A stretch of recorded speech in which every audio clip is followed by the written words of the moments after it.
అందరికీ మరణాత మరణాత మహిమస్వరం కార్యక్రమం వీక్షిస్తున్న దేవుని పిల్లలైన మీ అందరికీ ప్రభు నామములో శుభములు కలుగును గాక. అందరికీ క్రిస్మస్ శుభాకాంక్షలు. ఇప్పుడు పాస్టర్ సామ్యూల్ సుందర్ రెడ్డి గారు క్రిస్మస్ వర్తమానం అందిస్తారు. శ్రద్ధగా ఆలకించండి. దేవునికి స్తోత్రం. అందరికీ మరణాత. దేవుడు అనుగ్రహించినటువంటి యొక్క ప్రాముఖ్యమైన సమయంలో కొద్ది నిమిషములు దేవుని వాక్యాన్ని ధ్యానించుకుందాము.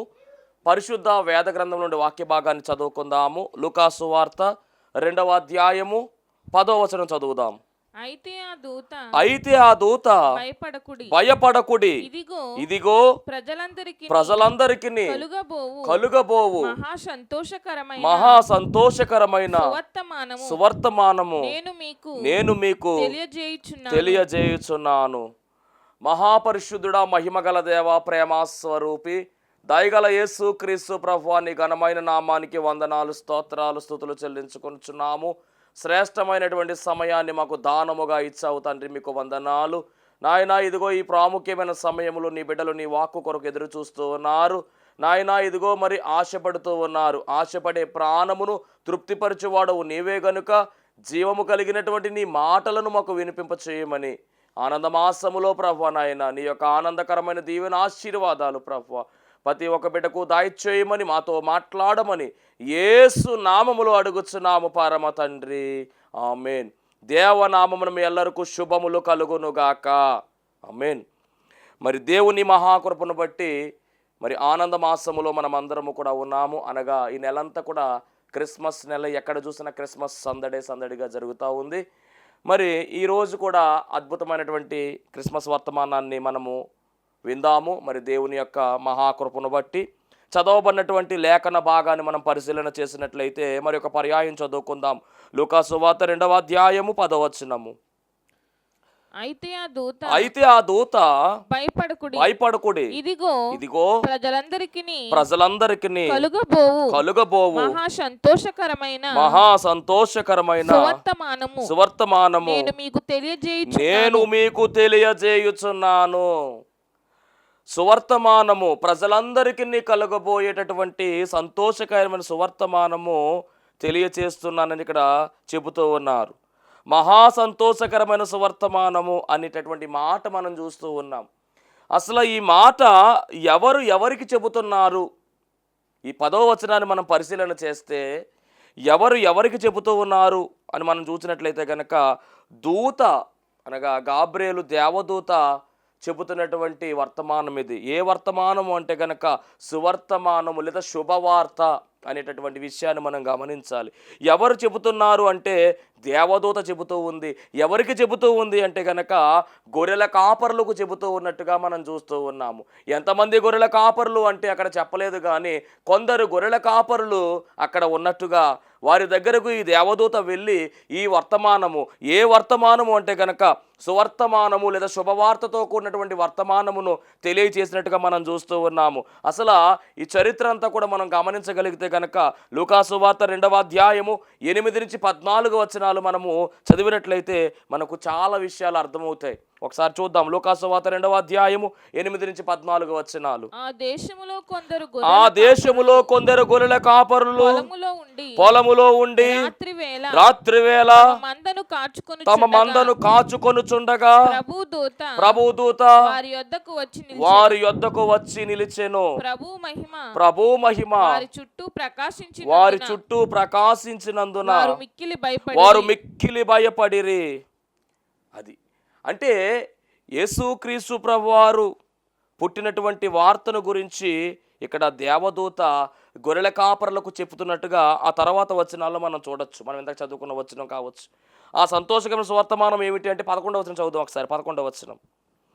దావీదు పట్టణమందు నేడు రక్షకుడు మీ కొరకు పుట్టి ఉన్నాడు, ఈయన ప్రభువైన క్రీస్తు. దానికి ఇదే మీ కానవాలు. చాలండి. ప్రపంచమంతటికి సంబంధించినటువంటి సువర్తమానం ఏదైతే ఉన్నదో ఆ సువర్తమానము అనగా ఇదిగో ప్రజలందరికీ కలగబోవు మహా సంతోషకరమైన సువర్తమానము. ఇక్కడ సంతోషకరమైన మాట కాదు కానీ మహా సంతోషకరమైనటువంటి సువర్తమానము దేవదూత ఈ గొర్రెల కాపరులకి తెలియజేసినట్టుగా, ఈ గొర్రెల కాపరులు ఏం చేస్తూ ఉన్నారంటే, ఆ దేశములో కొందరు గొర్రెల కాపరులు రాత్రివేళ తమ మందను కాచుకొనుచుండగా ప్రభుదూత వారి యొద్దకు వెళ్ళింది. అది చీకటి సమయము, అర్ధరాత్రి వేళ గనుక చీకటి కమ్మి ఉంది. ఆ చీకటిలో ఈ దేవదూత వెళితే ఏం జరిగింది అంటే, దేవుని మహిమతో ఉన్నటువంటి ఈ దేవదూత యొక్క మహిమ ఒక వెలుగుగా కనబడుతూ ఉంది. వాళ్ళు భయపడ్డారు.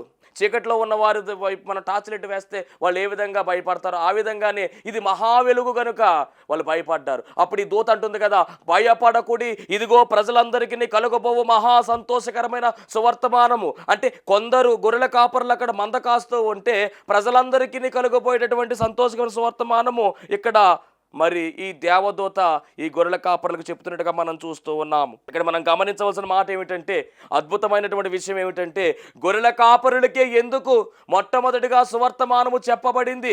యేసుక్రీస్తు ప్రభువు వారు పుట్టినటువంటి వార్తను మొట్టమొదటిగా గొర్రెల కాపరులకి ఎందుకు చెప్పారు? ఈ విషయాన్ని ఈరోజు మనం ధ్యానించవలసిన వారమై ఉన్నాము. అసలు గొర్రెల కాపరులకే ఈ వర్తమానం ఎందుకు అందింది? ఎందుకంటే మనం గమనించాలి, బెత్లెహేము ప్రాంతంలో అనగా యెరూషలేములో అనేక మంది జ్ఞానులు ఉన్నారు, పరిసయ్యులు ఉన్నారు, శాస్త్రులు ఉన్నారు, మహామేధావులు ఉన్నారు. వారెవరికి కూడా తెలియనటువంటి వార్త, వారెవరికి కూడా అందనటువంటి వార్త, వారెవరికి కూడా మొట్టమొదటిగా బయలుపరచినటువంటి వార్త కేవలము పొలములో ఉన్నటువంటి రాత్రివేళ మందను కాచుకుంటున్నటువంటి గొర్రెల కాపరులకి ఎందుకు చెప్పడం జరిగింది? అసలు గొర్రెల కాపరులకి ఈ వార్త చెప్పడానికి గల కారణం ఏమిటి అనే అంశాన్ని ఈరోజు మనము ధ్యానించవలసిన వారమై ఉన్నాము. దేవునికి మహిమ కలుగును గాక. గమనించాలి, ఒక 3 విషయాలను నేను మీ ముందర పెట్టాలని ఆశపడుతూ ఉన్నాను. ఇక్కడ రక్షకుడు పుడతాడు అనేటువంటి మాట 4000 సంవత్సరాల క్రితమే పరిశుద్ధ గ్రంథమైన బైబిల్ గ్రంథములో చెప్పుకుంటా వచ్చారు. మనం అందరం కూడా బాగా ఎరిగిన వారమై ఉన్నాము. మరి అనేకమైనటువంటి ప్రవచనాలు దేవుడు ప్రవక్తల ద్వారా ఆయా సమయాల్లో ఆయా ప్రవక్తల ద్వారా ఆయా కాలాల్లో ఆయన ప్రవచించినట్టుగా చేశారు. మొట్టమొదటిగా దేవుడే చెప్పినటువంటి మాట ఆదికాండ గ్రంథం 3వ అధ్యాయం 15వ వచనములో మొదటి ప్రవచనము మనందరికీ తెలిసినటువంటి ప్రవచనము. అది దేవుడే చెప్పాడు, రక్షకుడు రావాలి ఈ లోకానికి అనే విషయాన్ని దేవుడే బయలుపరిచాడు. అక్కడ రాయబడినటువంటి ప్రవచనము అది మొదటి ప్రవచనము. అదే 4000 సంవత్సరాలు అయిపోయింది ఆ ప్రవచనం. అంటే యేసుక్రీస్తు ప్రభువు వారి పుడతలోకి ఆ ప్రవచనం ప్రవచించి 4000 సంవత్సరాలు అయింది ఏకంగా. అంత మాత్రమే కాదు, రక్షకుడు ఏ ఊరిలో పుడతారు, ఏ ప్రాంతంలో పుట్టబోతున్నారు, ఏ సంతతిలో పుట్టబోతున్నారు, ఏ గోత్రములో పుట్టబోతున్నారు, ఇవన్నీ కూడా మరి దేవుడే ప్రవక్తల ద్వారా పలికించాడు.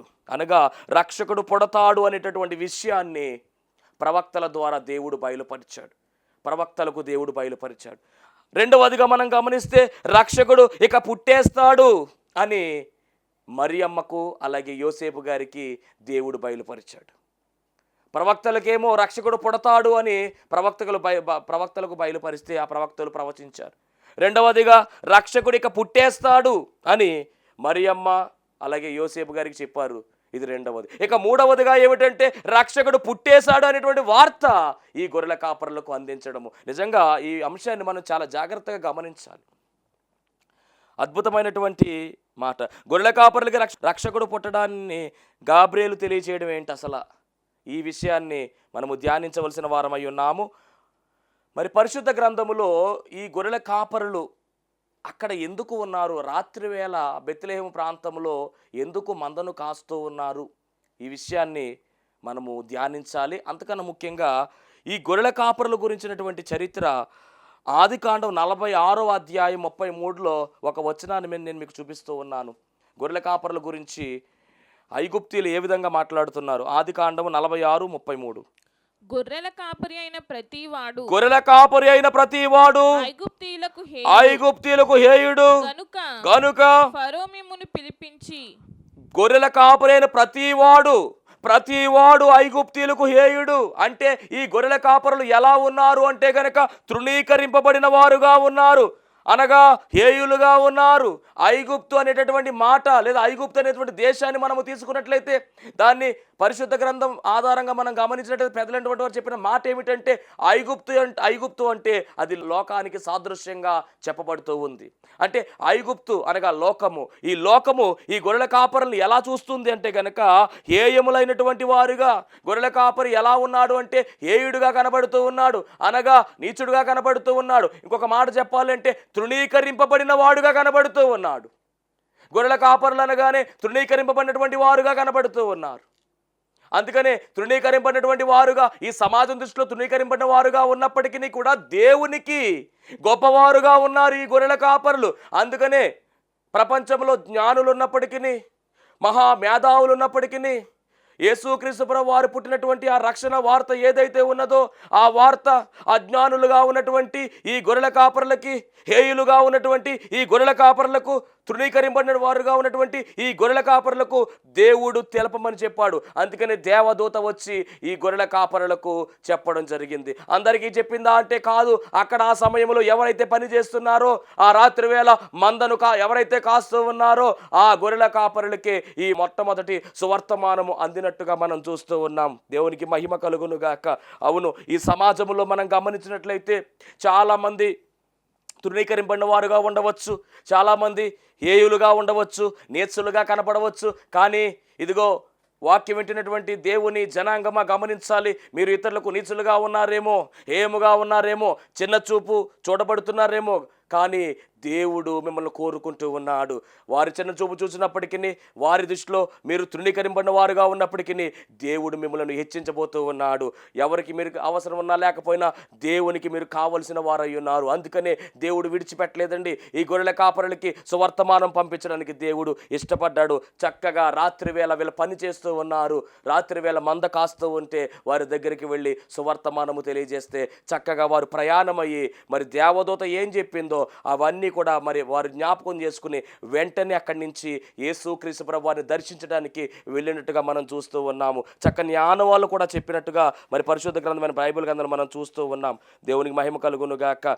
ఏదేమైనా కానీ ఇది మొదటి కారణం. తృణీకరింపబడిన వారుగా వారు ఉన్నారు. అయినప్పటికీ కూడా దేవుడు వారిని కోరుకుని మొట్టమొదటి సువర్తమానము వారికి చెప్పడం జరిగింది. రెండవదిగా మరి ఈ గొర్రెల కాపరులు రాత్రి వేళ ఆ మందను ఎందుకు అక్కడ మేపుతున్నారు, కాస్తున్నారు అని మనం పరిశీలన చేస్తే, యెరూషలేములో మరి మందిరం ఉన్నది. ఏటేటా అందరూ కూడా ఏం చేస్తారంటే పస్కా పండుగ సమయంలో ఖచ్చితంగా వారి పాప పరిహారార్థం కొరకు ఖచ్చితంగా ఈ యొక్క గొర్రెలను బలివ్వడం జరుగుతూ ఉంది. శ్రేష్టమైనటువంటి గొర్రె పిల్లలు మరి ఆ సమయంలో ఆయా ప్రాంతాల నుంచి, ఆయా దేశాల నుంచి అక్కడికి వస్తారు. కాబట్టి వారికి ఆ సమయంలో గొర్రె పిల్లలు అవసరమై ఉన్నాయి, గొర్రెలు అవసరం ఉన్నాయి, మంచి శ్రేష్టమైనటువంటి పిల్లలు. కాబట్టి యాజకులు ఏం చెప్పారంటే కొంతమందిని ఏర్పాటు చేసుకుని ఆ యొక్క బెత్లెహేం పొలాలు ఉన్నాయి కదా, ఆ పొలాల్లో వారి చేత గొర్రెలను మేపించేవారు. అంటే ఈ గొర్రెలు ఎందుకు మేపుతున్నారు అంటే కనుక ఇతరుల పాప నిమిత్తము అవి బలి అవ్వాలి, అందుకని మేపుతూ ఉన్నారు. ఇప్పుడు ఈ గొర్రెల కాపరులు ఈ రాత్రి వేళ మరి చక్కగా కాపు కాస్తూ ఉన్నారు. ఎందుకంటే రాత్రి వేళ సమయంలో మరి పులులు రావచ్చు, సింహాలు రావచ్చు. అంత మాత్రమే కాదండి, ఒక అద్భుతమైనటువంటి మాట ఇక్కడ ఉంది. అదేమిటంటే ఈ గొర్రె పిల్లలు మరి గొర్రెలు ఈనే సమయంలో పొత్తిగుడ్డ వాటి కింద పెట్టవలసిన పని ఉంది. చేతుల్లోకి ఆ యొక్క గొర్రె పిల్ల పడాలి, నేల మీద పడడానికి వీలు లేదు, ఏయముగా మారిపోతుంది. అది అక్కడ వాళ్ళకు ఉన్నటువంటి రూల్. కాబట్టి మరి ఈనే సమయంలో చాలా జాగ్రత్తగా ఆ గొర్రెల కాపరులు మరి కాపు కాయాలి. మరి అదే వారు చేస్తూ ఉన్నారు. చాలా చక్కని పని వారు చేస్తూ ఉన్నారు. అంటే ఈ గొర్రెలన్నీ దేనికోసం అంటే పాప పరిహారార్థం కోసము, అనగా బలి ఇచ్చేటటువంటి గొర్రెలుగా ఇవి ఉన్నాయి. కాబట్టి ఇప్పుడు దేవుని ఉద్దేశం ఏమిటంటే, అబ్బాయి ఇక ఆ గొర్రెలతో పని లేదు, ఆ గొర్రె పిల్లలతో పని లేదు, పాప పరిహారార్థం నిమిత్తము గొర్రె పిల్లలు అవసరం లేదు. ఎందుకంటే లోక పాపమును మోసుకొని పోవచ్చున్న దేవుని గొర్రె పిల్ల ఇదిగో ఆయనే మానవునిగా జన్మించాడు. ఇక సంపూర్ణంగా ఒకేసారి బలి ఇచ్చేస్తాడు ఆయన. కాబట్టి వీటితో ఇక పని లేదు, వీటిని మీరు కాయవలసిన అవసరం లేదు, వీటిని మీరు మేపవలసిన అవసరం లేదు అని చెప్పి ఒక సువర్తమానమును అక్కడ వారికి చెప్పడం జరిగింది. ఇది రెండవ కారణం. మొదటి కారణం తృణీకరింపడిన వారుగా వారు ఉన్నారు కాబట్టి దేవుడు వారికే మొట్టమొదటిగా ఈ సువర్తమానం అందించారు. రెండవదిగా ఈ గొర్రెలతో పని లేదు, ఎందుకంటే శాశ్వతమైన పరిష్కారం ఒకటి వచ్చింది. ఆ పరిష్కారం ఎవరంటే లోక పాపమును మోసుకొని పోచిన దేవుని గొర్రెపిల్ల.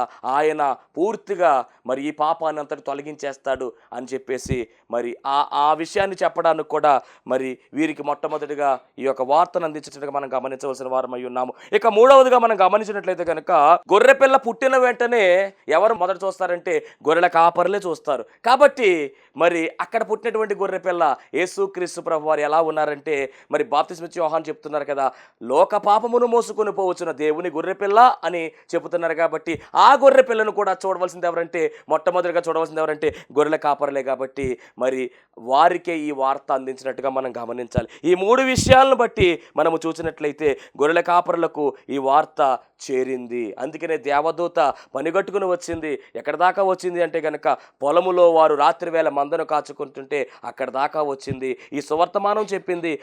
అంతటితో ఆగిపోలేదండి. ఇంకా ఏం చెప్తుందంటే లూకా సువార్త 2వ అధ్యాయం 11-12 వచనం. దావీదు పట్టణమందు నేడు రక్షకుడు మీ కొరకు పుట్టియున్నాడు, ఈయన ప్రభువైన క్రీస్తు.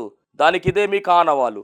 ఒక శిశువు పొత్తుగుడ్డలతో చుట్టబడి ఒక తొట్టెలో పండుకొని మీరు చూచెదరని వారితో చెప్పాను. అంటే ఆనవాళ్ళు కూడా చెబుతూ ఉంది. మొత్తం మీద ఈ ఆనవాళ్ళు అద్భుతమైనటువంటి ఆనవాళ్ళు. ఈ ఆనవాళ్ళు తీసుకుని వీళ్ళు ప్రయాణమై వెళ్ళినట్టుగా కూడా మనము గమనించాలి. దేవునికి మహిమ కలుగును గాక. ఏదేమైనప్పటికీ గొర్రెల కాపరులకే ఎందుకు ఈ సువర్తమానము అందింది అంటే కనుక ఈ 3 కారణాలు ఉన్నాయి. కానీ ఇంకా అద్భుతమైనటువంటి కారణాలు మనం గమనించగలిగితే పరిశుద్ధ గ్రంథములో అద్భుతమైనటువంటి కారణాలు ఉన్నాయి. పాత నిబంధన గ్రంథములో ఎందుకు గొర్రెల కాపరులకే చెప్పబడింది అన్నదానికి ఇప్పుడు నేను చెప్పేటటువంటి విషయం మీరు వింటే కనుక మీరు అందరూ కూడా అనే మాట ఏంటి తెలుసా? అవును, ఖచ్చితంగా గొర్రెల కాపరులకే ముందు చెప్పాలి అని ఖచ్చితంగా మీరు అందరూ అంటారు. నేను ఇప్పుడు మాట్లాడే విషయాలు మీరు వింటే కనుక దేవుని మహిమ కలుగునుగాక. గమనించండి, పరిశుద్ధ గ్రంథములో మొట్టమొదటి గొర్రెల కాపరి ఎవరు అని మనం ప్రశ్న వేసుకున్నట్లయితే మరి అసలు మొదటి వృత్తి ఏమిటి అంటే ఆదాము గారు చేసిన వృత్తి వ్యవసాయం చేశాడు ఆయన ఆదాము గారు. రెండవదిగా మనం గమనించినట్లయితే కనుక ఆయనకు పుట్టినటువంటి పిల్లలు అనగా కయ్యను హేబేలు. కయ్యను చేసినటువంటి వృత్తి వ్యవసాయమే. మరి హేబేలు చేసినటువంటి వృత్తి గురించి మనం మాట్లాడితే కనుక ఆదికాండం 4వ అధ్యాయము 2వ వచనము. తరువాత ఆమె అతని తమ్ముడగు హేబేలును కనెను. హేబేలు గొర్రెల కాపరి. దేవునికి స్తోత్రం. కయ్యను భూమిని సేద్యపరచువాడు. హేబేలు ఎలా ఉన్నాడు అంటే కనుక గొర్రెలను కాసేవాడుగా కనబడుతున్నాడు. అంటే బైబిల్ గ్రంథములో మొట్టమొదటిగా గొర్రెల కాపరి ఎవరు అంటే హేబేలు. హేబేలు చరిత్రలోనికి మనం వెళ్ళినట్లయితే హేబేలు అన్యాయంగా చంపబడిన వాడిగా కనబడుతూ ఉన్నాడు. అంత మాత్రమే కాదు, విశ్వాస వీరుల జాబితాల్లో మొట్టమొదటిగా చేర్చబడిన పేరు ఎవరిది అంటే హేబేలుది. ఎబిరీ పత్రిక 11వ అధ్యాయము 4వ వచనములో మనం చూస్తే ఈ మాట మనకు అర్థమవుతుంది. ఎబిరీ పత్రిక 11:4లో మరి హేబేలు గురించి కనబడుతూ ఉంది. ఆ చదివే ముందు ఒక మాట చెబుతూ ఉన్నాను. హేబేలు ఇచ్చిన అర్పణ దేవుడికి యోగ్యకరమైనటువంటి అర్పణగా ఆయన తీసుకున్నట్టుగా మనం చూస్తూ ఉన్నాం. అంటే కయ్యను హేబేలు ఇద్దరు కూడా అర్పణలు అర్పించారు. కయ్యను అర్పణ దేవునికి అంత నచ్చలేదు. కయ్యను అర్పించే విధానము సరిగా లేదు. ఎందుకు అంటే కయ్యను తన హృదయాన్ని అర్పించకుండా మరి కొన్ని ఫలాలను అర్పించినట్టుగా తన యొక్క వ్యవసాయములో వచ్చినటువంటి కొన్ని అర్పించినట్టుగా మనం చూస్తూ ఉన్నాం. కానీ హేబేలు అలా కాదండి. హృదయపూర్వకంగా మనస్ఫూర్తిగా హృదయాన్ని అర్పించి అప్పుడు తన యొక్క మందలో క్రొవ్విన వాటిని తొలిచూలు వాటిని అర్పించినట్టుగా మనం చూస్తూ ఉన్నాం. అంటే దేవునికి అర్పణల విషయంలో కయ్యను గొప్ప, హేబేలు గొప్ప అంటే హేబేలే గొప్ప.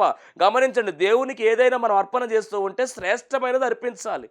అంతకన్నా ముందుగా మన హృదయాన్ని ఆయనకు అర్పించుకుని అప్పుడు అర్పణను మనం అర్పించవలసిన వారమై ఉన్నాం. కాబట్టి హేబేలు అర్పణ విషయంలో చాలా అద్భుతమైనటువంటి అర్పణ అర్పించినట్టుగా మనం చూస్తూ ఉన్నాం. దేవునికి మహిమ కలుగునుగాక. వేటిలోంచి అర్పించాడు అంటే కనుక ఆయన గొర్రెల కాపరిగా ఉన్నాడు కాబట్టి ఆయన దగ్గర ఉన్నటువంటి గొర్రెలలో ఒక దానిని లేదా ఆ గొర్రెల్లో కొన్నిటిని తీసుకొచ్చి అక్కడ శ్రేష్టమైనటువంటి వాటిని అర్పించినట్టుగా మనం చూస్తున్నాం. అనగా దేవునికి మొట్టమొదటిగా వెళ్ళినటువంటి అర్పణ ఏమిటి, దేవుడు అంగీకరించిన అర్పణ ఏమిటంటే కనుక గొర్రెల కాపరిగా ఉన్నటువంటి హేబేలు ఇచ్చినటువంటి తొలిచూలు గొర్రె పిల్ల అనే విషయాన్ని కూడా మరి దేవుని సేవకునిగా తెలియజేస్తూ ఉన్నాను. మరి ఇలాంటి అర్పణ ఇచ్చినటువంటి హేబేలు ఏమయ్యాడు అంటే తన సొంత అన్న అయినటువంటి కయ్యను చేత చంపబడ్డాడు. కయ్యనే హేబేలును చంపేశాడు. మొదటి హత్య అక్కడ జరిగింది. మొదటి హంతకుడుగా ఎవరు మిగిలిపోయారంటే కయ్యేను మిగిలిపోయారు. మొదట చంపబడింది ఎవరు అంటే కనుక హేబేలు మంచి కాపరి, నీతిమంతుడుగా హేబేలు పిలువబడుతూ ఉన్నాడు. చదువుదాం ఎబ్రీ పత్రిక 11వ అధ్యాయము 4వ వచనం. ఎబ్రీ పత్రిక 11:4. విశ్వాసమును బట్టి హేబేలు కయీను కంటే శ్రేష్టమైన బలి దేవునికి అర్పించెను. శ్రేష్టమైనటువంటి బలి విశ్వాసమును బట్టి. విశ్వాసము అనేటటువంటి మాట కూడా హేబేలు దగ్గర మొదలవుతూ ఉంది మనం గమనించినట్లయితే. అంత మాత్రమే కాదండి, హేబేలు గురించి మళ్ళీ మరొక మాట ఉంది. నీతిమంతుడిగా హేబేలు పిలువబడినట్టుగా మత్తయి సువార్త 23వ అధ్యాయము 35వ వచనంలో కూడా మనము చూడవచ్చు. మత్తయి సువార్త 23వ అధ్యాయం 35వ వచనము హేబేలు గురించి. నీతిమంతుడైన హేబేలు. కాబట్టి మొట్టమొదటి గొర్రెల కాపరి హేబేలు. ఇతను ఎలా ఉన్నాడంటే నీతిమంతుడుగా ఉన్నాడు, శ్రేష్టమైన అర్పణ అర్పించిన వాడుగా ఉన్నాడు. అంత మాత్రమే కాదండి, ఇతని రక్తము నేల నుంచి మొర్ర పెట్టినట్టుగా మొట్టమొదటిగా మొర్ర అనేటటువంటి మాట కూడా ఎక్కడ ప్రారంభమైందంటే హేబేలు దగ్గర నుంచే ప్రారంభమైంది. దేవునికి స్తోత్రం. ఈ మాట ఆదికాండం 4వ అధ్యాయంలో మనం స్పష్టంగా చూడవచ్చు.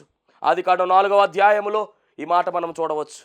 ఏదేమైనప్పటికీ కూడా హేబేలు ఎలా ఉన్నాడు అంటే కనుక నీతిమంతుడుగా ఉన్నాడు, మొర్ర పెట్టేవాడుగా ఉన్నాడు, కానీ అన్యాయంగా చంపివేయబడిన వాడుగా ఉన్నాడు. మరి మొట్టమొదటి గొర్రెల కాపరి హేబేలు. దేవుడు మర్చిపోతాడా? మనుషులు మర్చిపోతారేమో కానీ దేవుడు మర్చిపోడు. ప్రతి దానికి లెక్క పెట్టుకుంటాడు ఆయన. ఇక రెండవదిగా మనం గమనించినట్లయితే బైబిల్ గ్రంథములో హేబేలు తర్వాత ఒక శ్రేష్టమైనటువంటి గొర్రెల కాపరి ఎవరు అంటే యాకోబు, అబ్రహాము కుమారుడు ఇస్సాకు. ఇస్సాకు యొక్క కుమారులలో ఒక కుమారుడు ఎవరు అంటే యాకోబు. యాకోబు కూడా గొర్రెల కాపరిగా మనకు కనబడుతూ ఉన్నాడు. ఎన్ని సంవత్సరాలు అంటే గనక 7 14 సంవత్సరాలు, మరొక 6 సంవత్సరాలు, 20 సంవత్సరాలు దాదాపుగా గొర్రెలను కాచినట్టుగా మనం చూస్తూ ఉన్నాం. యాకోబు అనగా మోసగాడుగా పిలువబడ్డాడు. అయినప్పటికీ యాకోబు పోరాడి గెలిచిన వాడుగా మనకు కనబడుతూ ఉన్నాడు. యాకోబు మోసగాడుగా పిలువబడినప్పటికీ యాకోబే మోసపోయాడు. దేవునికి స్తోత్రం. మరి ఈ యాకోబులో నుంచండి గమనించాలి, ఒకరోజు దేవునితో యాకోబు పోరాడుతూ ఉన్నాడు. ఎంత పోరాడాడు అంటే కనుక, నీవు నన్ను దీవిస్తేనే కానీ నేను విడిచిపెట్టను. ఎంతో చక్కని పోరాటం. యాకోబు పట్టులా మనం పట్టుపట్టాలనేసి మరి మనం ఎన్నోసార్లు మాట్లాడుకున్నాం. యాకోబు వలె మనం పట్టుబట్టి ప్రార్థన చేయాలి. యాకోబులా మనం ప్రార్థన చేయాలి, ఆశీర్వాదం పొందుకోవాలి. దేవుణ్ణి అడిగాడు, పట్టుకున్నాడు. వదల్లా, దీవిస్తావా దీవించవా, నన్ను వదలరా బాబు అన్నాడు దేవుడు. కాదు, నువ్వు నన్ను దీవిస్తేనే కానీ వదలనన్నాడు. మొత్తానికి చివరికి దీవించాడు. యాకోబును కాస్త ఇశ్రాయేలుగా మార్చివేశాడు. అనగా దేవునితో పోరాడి గెలిచినటువంటి వాడుగా పిలువబడ్డాడు యాకోబు. మొదటి హేబేలు ఎలా ఉన్నాడు అంటే నీతిమంతుడిగా పిలువబడ్డాడు, దేవుని మనసును దోచుకున్న వాడుగా కనబడుతూ ఉన్నాడు. అంత మాత్రమే కాదు, రెండవదిగా ఈ యాకోబు ఎలా ఉన్నాడు అంటే కనుక దేవునితో పోరాడి గెలిచాడు, ఇశ్రాయేలుగా పిలువబడ్డాడు. అంత మాత్రమే కాదు, నా జ్యేష్ఠ కుమారుడు అని కూడా అనిపించుకున్నాడు. ఇతనిలో నుంచి ఇశ్రాయేలు జనాంగమే బయటకు వచ్చింది. దేవునికి స్వకీయ సంపాద్యంగా ఇశ్రాయేలీయులు పిలువబడ్డారు. ఎంత గొప్ప ధన్యత. మరి ఈ మూల పురుషుడు ఎవరంటే యాకోబు. ఇతను ఏమి చేశాడంటే గనక ఇతడు కూడా గొర్రెలను కాసినట్టుగా మనము చూస్తూ ఉన్నాం. అంటే పితరులందరూ కూడా ఎలా ఉన్నారు అంటే గొర్రెల కాపరులుగా ఉన్నారు. ఇతని గురించి ఎబ్రీ పత్రిక 11వ అధ్యాయము 21వ వచనంలో అద్భుతమైనటువంటి మాట మనము చూడవచ్చు. ఎబ్రీ పత్రిక 11వ అధ్యాయము 21వ వచనము. విశ్వాసమును బట్టి యాకోబు అవసాన కాలమందు యోసేపు కుమారులలో ఒక్కొక్కని ఆశీర్వదించి. విశ్వాసమును బట్టి అంటే ఈ మాట ఎందుకు చదివించానంటే విశ్వాస వీరుల జాబితాలోనికి యాకోబు కూడా చేర్చబడ్డాడు. విశ్వాసమును బట్టి. ఇందాక హేబేలు కూడా విశ్వాసమును బట్టి. రైట్. ఇప్పుడు మూడవదిగా ఎవరు అంటే కనుక మోషే గారు. ఈ మోషే కూడా 40 సంవత్సరాలు మిద్యాను అరణ్యములో గొర్రెలను మేపిన వాడిగా, ఇక చెప్పాలంటే హేబేలు కన్నా అలాగే యాకోబు కన్నా మోషే గారు ఎలా ఉన్నారంటే కనుక అత్యధికముగా మరి ఆయన గొర్రెలను మేపినట్టుగా మనం చూస్తూ ఉన్నాం. అద్భుతమైనటువంటి గొర్రెల కాపరిగా ఆయన పిలువబడ్డాడు. మరి ఈయన గమనించాలి, ఇశ్రాయేలు జనాంగాన్ని నడిపించిన వాడిగా కనబడుతున్నాడు. ఇశ్రాయేలు జనాంగాన్ని నడిపించినటువంటి చరిత్ర ఈ యొక్క మోషే గారికి ఉంది. ఇందాక మనం గమనించాం, యాకోబు ద్వారా దేవుడు ఒక జనాంగాన్ని తీసుకొస్తే ఆ జనాంగం అంతా కూడా విస్తరించింది. ఇశ్రాయేలు అనేటటువంటి ఈయనకు అనగా యాకోబుకు 12 మంది కుమారులు, 12 గోత్రాలు, వారి పిల్లలు గమనించుకున్నట్టు 70 మంది అయ్యారు. వీళ్ళందరూ కూడా మరి కరువు కాల సమయంలో ఐగుప్తు దేశానికి వెళ్ళిపోతారు. అక్కడే సెటిల్ అవుతారు. అక్కడ దాదాపుగా మరి ఇంచుమించు ఒక 36 లక్షల మంది దాకా విస్తరించినట్టుగా బైబిల్ గ్రంథంలో మనం గమనించవచ్చు. అంత జనాంగము అక్కడ ఇరుక్కుపోయారు. వారు మొర్రపెట్టగా దేవుడు వారిని విడిపించే క్రమంలో మోషే గారిని లేవనెత్తాడు. అప్పటికి మోషే గారు ఏం చేస్తూ ఉన్నారంటే కనుక గొర్రెలు కాసుకుంటూ ఉన్నారు. అలాంటి గొర్రెల కాపరిగా ఉన్నటువంటి మోషే గారికి దేవుడు ఆజ్ఞాపించి మొత్తానికి చెప్పినటువంటి విషయం ఏమిటంటే వారిని విడిపించి నడిపించాలి నీవు అని చెప్తే మోషే గారు గొప్ప నాయకుడిగా అక్కడ ఉండి వారిని నడిపించినట్టుగా మనం చూస్తూ ఉన్నాము. ఈ యొక్క జనాంగమును నడిపించినటువంటి వాడు. మరి మోషే గురించిన చరిత్ర ఏమిటంటే ఇల్లంతట్లో నమ్మకమైన వాడు అనేటటువంటి పేరు పొందుకున్నాడు. అలాగే మిక్కిలి సాత్వికుడు అని కూడా ఈయన పేరు పొందుకున్నాడు. ఈయన కూడా గొప్పవాడే, ఒక మంచి నాయకుడుగా ఉన్నాడు. యాకోబు పోరాటంలో గెలిచిన వాడుగా ఉన్నాడు. దేవునితో పోరాడాడు, ప్రార్థనలో పోరాడి గెలిచాడు. ఇక్కడ మోషే మంచి నాయకుడుగా ఉన్నాడు, ఇల్లంతటా నమ్మకమైన వాడుగా ఉన్నాడు, మిక్కిలి సాత్వికుడుగా ఉన్నాడు. మరి ఈయన కూడా గొర్రెల కాపరే. అలాగే నాలుగవదిగా మనం గమనించినట్లయితే ఈ నడిపించినటువంటి ఈ మందను అనగా ఇశ్రాయేల్ జనాంగాన్ని పరిపాలించిన రాజు దావీదు కూడా గొర్రెల కాపరిగానే ఉన్నాడు. గొర్రెలు కాసుకునేటువంటి దావీదును తీసుకొచ్చి సింహాసనం మీద కూర్చోబెట్టాడు. అరణ్యములో ఉన్నటువంటి దావీదుని తీసుకొచ్చి అంతఃపురంలో కూర్చోబెట్టారు. మరి దావీదు ఏమైనా తక్కువ అంటే కనుక ఆయన చిత్తానుసారుడుగా పనిచేశాడు, ఆయన హృదయానుసారుడుగా పనిచేశాడు. నా ఇష్టానుసారుడు అని చెప్తాడు అపోస్తల కార్య గ్రంథములో 13:22. అంటే దావీదు కూడా ఎలా ఉన్నాడంటే అంటే వీళ్ళ పరిపాలించిన రాజుగా ఉన్నటువంటి దావీదు కూడా శ్రేష్టమైనటువంటి స్థాయిలో ఉన్నాడు. ఇవన్నీ మనం గమనించినట్లయితే కనుక పైన ఉన్నటువంటి మూల పురుషులందరూ కూడా ఎలాంటి వారంటే గొర్రెల కాపరులే. ఎలాంటి వారంటే దేవుని మనసును దోచుకున్న వారుగా ఉన్నారు. ఎలాంటి వారంటే దేవుని మనసును గెలుచుకున్న వారుగా ఉన్నారు. ఎలాంటి వారంటే దేవుడు మెచ్చుకున్న వారుగా ఉన్నారు. ఎలాంటి వారంటే దేవుడు సాక్ష్యం పలికిన వారుగా ఉన్నారు. ఈ పైన చెప్పినటువంటి వారు అందరూ కూడా ఒక హేబేలు కావచ్చు, యాకోబు కావచ్చు, మోషే కావచ్చు, దావీదు కావచ్చు, వీళ్ళందరూ కూడా దేవుని చేత కొనియాడబడిన వారుగా ఉన్నారు. దేవుని చేత సాక్ష్యం పొందుకున్న వారుగా ఉన్నారు. గొప్ప నాయకులుగా ఉన్నారు, నడిపించేవారుగా ఉన్నారు, రాజుగా ఉన్నారు. అన్ని విషయాల్లో కూడా పర్ఫెక్ట్గా ఉన్నారు. దేవుని మహిమ కలుగునుగాక. కాబట్టి మనం గమనించవలసిన మాట ఏమిటంటే గొర్రెల కాపరులకి ఈ వార్త ఎందుకు చెప్పబడింది అంటే ఇదే కారణం. మరి ఇవన్నీ విన్న తర్వాత మొట్టమొదటిగా ఎవరు చెప్పాలంటే గొర్రెల కాపరులకే చెప్పాలి. అందుకని దేవుడు చక్కగా గబ్రియేలు దేవదూతను పంపించి గొర్రెల కాపరులకు ఈ వర్తమానం అందించినట్టుగా మనం చూస్తూ ఉన్నాం. దేవుడి కొద్ది మాటలు దీవించి ఆశీర్వదించును గాక. ఆమేన్. మహోన్నతుడా నీకు వందనాలు, స్తోత్రాలు, స్తుతులు ప్రభువా. ప్రాముఖ్యమైన సమయంలో తండ్రి మరి అందించినటువంటి ఈ వర్తమానం ద్వారా రావాల్సినటువంటి దీవెనలు నీ బిడ్డలకు సమృద్ధిగా దాయిచేయమని, ఆనందమాసములో ఆనందకరమైన దీవెనలు సమృద్ధిగా అనుగ్రహించమని యేసు నామములో అడుగుచున్నాం పరమ తండ్రి. ఆమేన్. మరణాత. దేవునికి స్తోత్రం. అందరికీ వందన మరణాత తెలియజేస్తున్నాను. మరణాత మహిమస్వరం అనే ఆధ్యాత్మిక కార్యక్రమాన్ని వీక్షిస్తున్న మీ అందరికీ కూడా మరొక పర్యాయము ప్రభు పేర వందన మరణాత తెలియజేస్తూ ఉన్నాను. మరి ఈ కార్యక్రమము ఎంతో ఆశీర్వాదంగా ఉందని, ఈ కార్యక్రమం ద్వారా ఎన్నో మేలు పొందుకున్నామని మరి మీరందరూ కూడా ఫోన్ కాల్ చేస్తూ ఉన్నారు. చాలా సంతోషము. ఎన్నో అద్భుత ఆశ్చర్యకార్యాలు దేవాదేవుడు ఈ కార్యక్రమం ద్వారా జరిగిస్తూ ఉన్నారు. దేవుని నామమునికి మహిమ కలుగునుగాక. మరి మీరు చూస్తున్నటువంటి ఈ యొక్క షెడ్ గురించి గతంలో మీకు చెప్పడం జరిగింది. యజమానుడు మరి దీన్ని బేరం పెట్టారని చెప్పేసి దీన్ని తీసుకుంటే ఇక్కడ ఆరాధన జరుగుతుంది, లేకపోతే మనం బయటికి వెళ్ళాలనేటువంటి పరిస్థితిని మీకు చెప్పినందుకు చాలామంది మరి సహకరించారు. కొంతమంది మరి అమౌంట్ పంపించడం జరిగింది, అలాగే ప్రార్థన చేయడం జరిగింది. దేవుని మహాకృపను బట్టి పంపించినటువంటి కొంత అమౌంట్ మరి యజమానుడికి కట్టడం జరిగింది. ఇంకా చాలా అమౌంట్ మనము వారికి ఇవ్వాల్సి ఉంది. కనుక మరి ఈ కార్యక్రమాన్ని వీక్షిస్తున్నటువంటి మీకు ఎవరికైనా కనుక ప్రేరేపణ కలిగినట్లయితే కనుక మరి మీ వంతు సహకారాన్ని అందించండి. ఈ దేన సేవకునికి మీ యొక్క సహకారం అందించి ఈ సేవను మరి ముందుకు వెళ్ళేలాగా సహకరించవలసిందిగా ప్రభు పేరు తెలియజేస్తూ ఉన్నాను. మీకు ఎవరికైనా కనుక మరి ప్రేరేపణ కలిగినట్లయితే కనుక స్క్రీన్ మీద కనపడుతున్నటువంటి ఆ నెంబర్కి ఫోన్పే చేయండి, లేదా ఫోన్ చేసినట్లయితే కనుక నేనే స్వయంగా మాట్లాడతాను. మీ సహకారాన్ని అందించండి. ప్రభు పనిలో మీరు కూడా పాలి భాగస్తులు కావాల్సిందిగా ప్రభు పేరు తెలియజేస్తున్నాను. అందరికీ మరణాత.